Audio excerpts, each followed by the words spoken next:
To begin today's recap, I have to show you guys the web gem of the year. Arenado hits it sharply to third. Bobbled. The throw is high.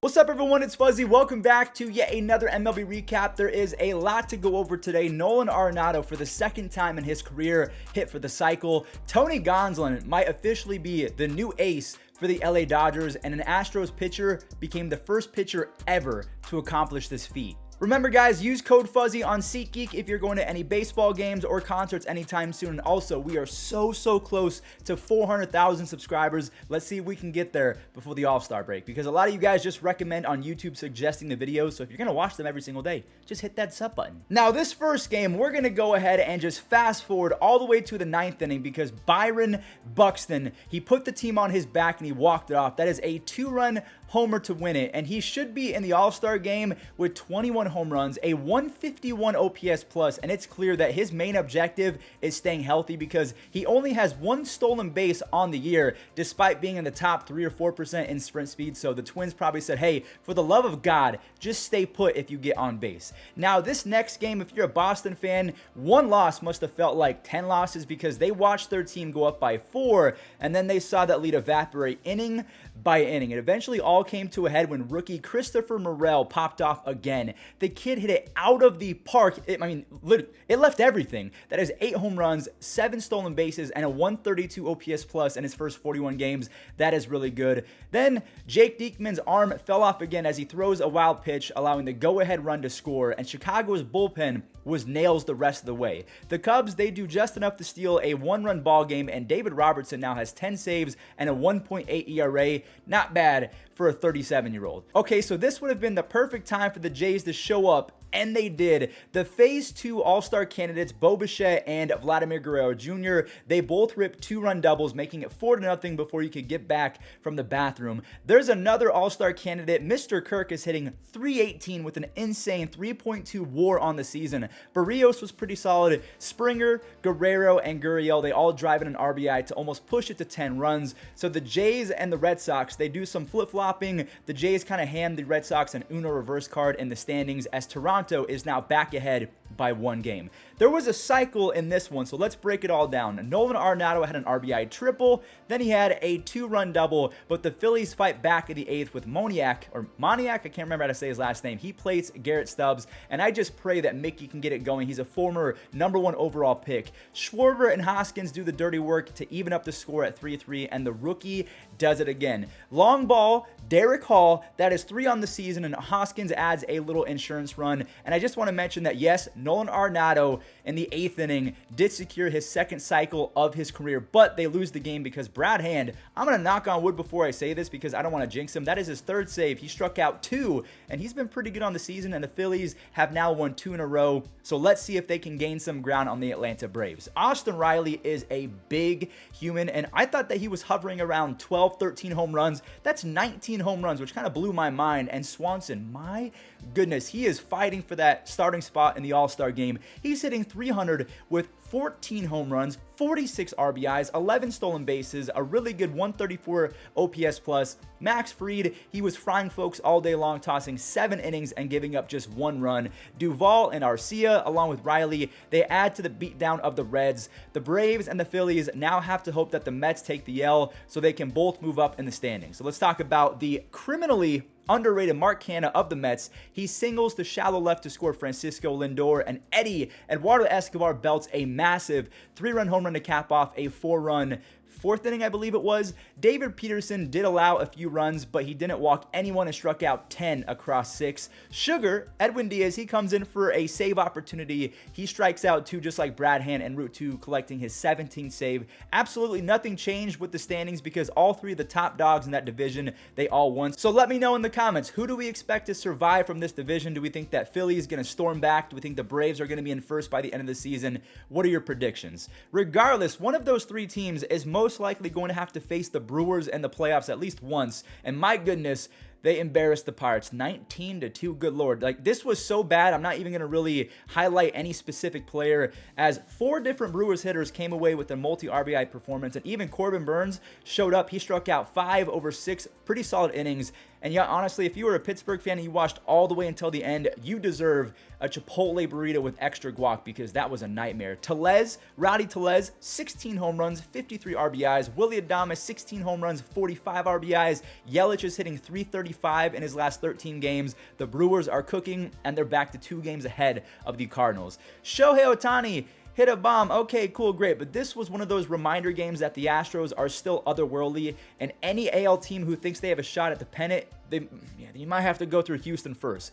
Gurriel and Myers both homer. You have Myers driving home 2 more for a 3 RBI day, and Chas McCormick, who knocked one 386 feet for a 2-run home run. He actually got a few All-Star votes as well. I don't know how he did that, but this was all for Cristian Javier, who made history. The last time we saw Javier, he threw 7 no-hit innings with 13 strikeouts, and then in this one, he goes 7 innings, allows just 1 hit, and had a career-high 14 punch-outs. He is the first player ever with 27 strikeouts and 1 hit allowed over a 2-game stretch. That means in the modern era, again, he is the first player to ever do that. Touche, because a lot of people were writing off Cristian Javier going into 2022. Max Muncy and Cody Bellinger both delivered with solo shots, and this Tony Gonsolin fella is making a dang name for himself. He was carving through 7 when Freddie Freeman helped out the cause with another RBI extra base hit. Gonzo came out after 7 2/3 of excellent baseball, striking out 8, and he didn't walk anyone. He has easily been the best pitcher for the Dodgers this year, a 1.54 ERA. Y'all better put some respect on my guy Tony Gonsolin. Now, I know some of you are crazy and you enjoy low-scoring games, but this was an absolute snoozer for me. Lance Lynn and Alex Cobb, they were trading zeros, and this one stayed scoreless all the way into the 9th inning. And thank God Lurie Garcia was made by his parents, because this one might have gone on for years. Graveman was back in the closing role, and he grabbed his 4th save of the year. Trevor Rogers finally had a great start for the Marlins, and his offense rewarded him for it. Brian Anderson and company drove home 3 in the 3rd inning, while Rogers cooked up a 5-inning, 4-strikeout outing. Unfortunately, nothing else really happened in this one aside from a Keibert Ruiz 2-run home run, who is still 23 years old, and he's been performing much better as of late. Now, I also want to mention some breaking news, kind of. Juan Soto rejected his 2nd extension. This one was for 13 years and north of $350 million, probably north of $400 million. Again, these are just rumors, the fact that the offers are being made and that he is rejecting them, but the kid is betting on himself, and he could be one of the first players in baseball, or I think the first player in baseball, to have a $400 million contract. So the A's, a couple days ago, we talked about how they had a new deal or a vote in place to possibly get a new stadium, and they used that as extra motivation against their division rival, the Mariners, as they come away with a W in this one. James Caprillion was sensational. He got help from his catcher in the 5th, and Tony Kemp made sure to push it to a 2-run lead, which was big time because James Caprillion did give up a run in the 6th, but that was all the Mariners got off of him. Sean Murphy goes yard in the 7th, and no way the A's keep Sean Murphy, so they have a super prospect in Shea Langoliers, and I'm willing to bet teams like Cleveland and the Giants give up a few prospects or good pieces in return for a catching, I don't know if he's a superstar, but a catching star in Sean Murphy. I really like Alek Thomas. His game is just so beautiful to watch, and the usual power threats, Christian Walker and Carson Kelly, drive home a few more.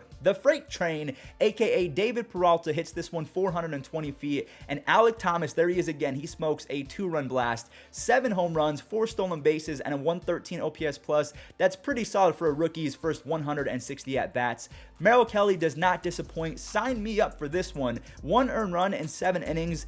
The freight train Peralta has 2 more RBIs, and look for him to be on the trade block as well, because Arizona has a lot of good outfielding prospects, and I think that they could get a few pieces in return for David Peralta. And last but not least, another prime trade candidate, Andrew Benintendi, brings home the 1st run, and rookie Vinny Pasquantino belted his 1st home run. Javier Baez messed with him a little bit. He just wanted to see if the rookie would slide into 2nd. He did, and then Baez was like, yo, that was a home run. Brad Keller has been one of the best bad starting pitchers in all of baseball this year. That is 6 shutout with 5 Ks, and Scott Barlow, he now has 11 saves on the year. That is going to wrap up today's recap. I did go a little bit quicker, so let me know if you guys enjoy these kind of recaps where I still talk about everything that happened, but maybe just a little bit more efficiently. So thank you guys for watching. Stay safe out there. Leave a like and subscribe if you enjoyed, and enjoy the web gems. I said enjoy a lot there.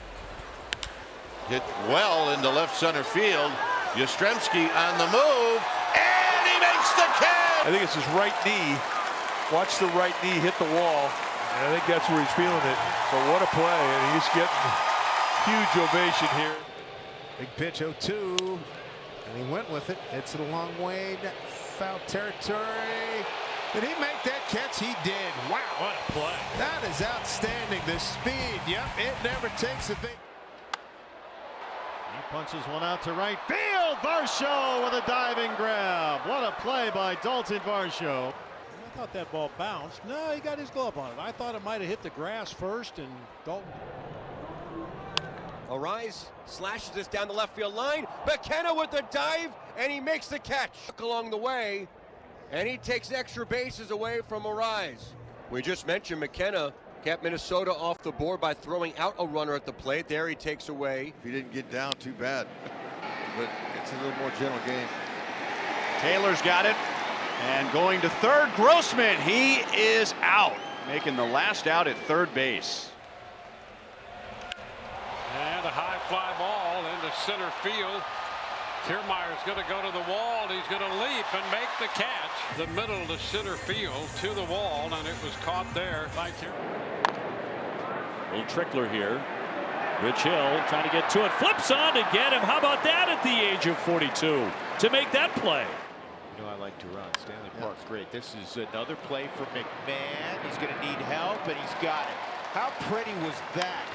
He took a double from Carson Kelly.